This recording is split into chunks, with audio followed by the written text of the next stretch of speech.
मी तुझी आज्ञा घ्यायला आलो। राधे, तू माझी आल्हादिनी शक्ती आहेस ग, तूच माझं परमतत्व आहेस, तू माझं अंतःकरण आहेस, तू माझी भक्ती आहेस, तूच माझी शक्ती आहेस। राधे, राधिके विना कृष्ण अधुरा असेल ग, जर तू नसेल तर कृष्ण कृष्ण नाही, तो राधिके विना असलेला एक सामान्य देह असेल। राधे, या जगताची तू भगवती आहेस, तू माझी भक्ती आहेस, तू माझी शक्ती आहेस।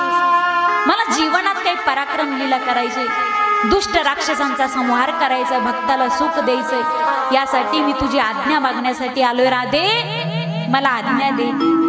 राधिकेने जड अंतकरणाने आज्ञा दिली। पुन्हा लाला रथात बसला।